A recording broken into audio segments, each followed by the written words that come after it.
Parts of San Bruno, California were turned into a raging inferno around dinner time Thursday evening. Flames roared some 60 feet into the air as block after block in this residential neighborhood, about 5 miles from San Francisco's airport, were engulfed.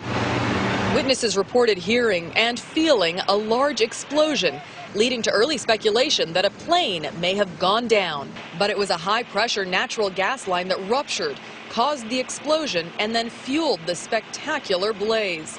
The local utility company, Pacific Gas and Electric, says they will be accountable if it's determined they were at fault. A terrible, terrible tragedy has fallen on our city this afternoon. Our main concern as public officials here, making sure our citizens are safe. The view from the sky revealed a large swath of the neighborhood reduced to embers and ash. More than 50 homes were destroyed and more than 100 damaged. But I lost everything. Everything. I understand that. It's gone. It's history. Is there any way to describe what you were feeling? It was like hell on earth. It really was. It was like hell on earth. I mean, it was like all you see is 80-foot flames and intense flames. Wall of flame. It was something I've never seen before in my life, and it felt like the skin was going to burn off of me. Please, everybody pray for these people in San Bruno. I've lived here for 30 years and never seen anything like this in my life. Initially, NTSB investigators say the pipe has some obvious areas of concern. It is old, installed in 1956, with welding points that officials say are no longer commonly used. That includes a long welded seam that runs the length of the line and is potentially susceptible to corrosion.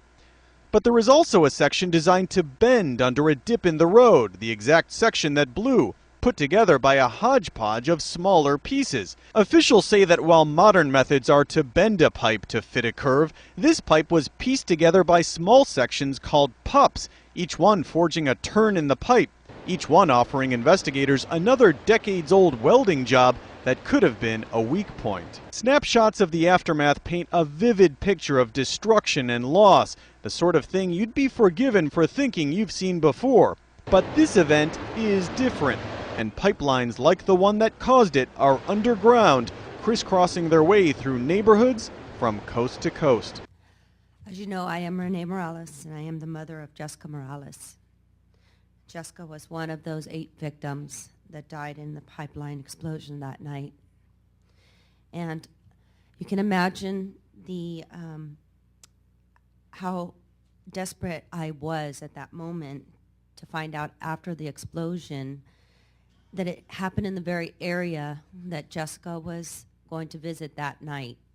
She was going over there for an evening of fun, to be with her boyfriend, to enjoy a game, and simple young kids enjoying the day. When I found out that the explosion was in the area, I was frantic. I wanted answers. I ran all over the neighborhood of San Bruno looking for my daughter. I followed Joe. I found out later on that Joe had gone to the hospital. I made every attempt to make contact with Joe. Unfortunately, he was severely injured, and at that moment, I was even more desperate to find out where my daughter was. I didn't find out until the next day, noontime, that my daughter was found in the neighborhood. She had made it out of the explosion and ran frantically. She had ran to a neighbor's backyard, and she was there, and they found her. She was not alive. Jessica was only 20. We had just celebrated her birthday. She was just beginning the next phase of her life, her adult life. Jessica was attending Academy of Arts. She was a full-time student. She worked part-time. She was pursuing her lifelong dream as a fashion designer and journalist. Jessica was very creative. She knew who she was, and she knew what she wanted. She had a very unique style. She was very loving to everyone. With the biggest heart, she made everyone feel welcome. She was fun and bright and intelligent. She was determined for success. Jessica was a devoted daughter to me, to her sister, her brothers, her father. She was a young mother to my young Isaiah, my little Rebecca. She was a buddy and a pest to her older brother, Junior. She was a nag to her dad and her grandmother, but she was my best friend. And I will forever be empty, and I will always long to have her with me. I will miss those days that we had coffee together and we could just be ourselves. This tragedy, we know, didn't have to happen. It could have been prevented.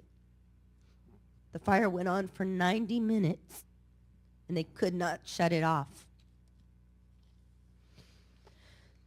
I am trying my best, and as executive director of the GPS Foundation, I will do everything I can to ensure that no other families will have to suffer and endure what I have endured, what I continue to endure, and what we can do together to change the future. I want to know more, and I want to do more for all the benefit of everyone in this room and everyone out there. Thank you for this time. Thank you for everything. Have a good day.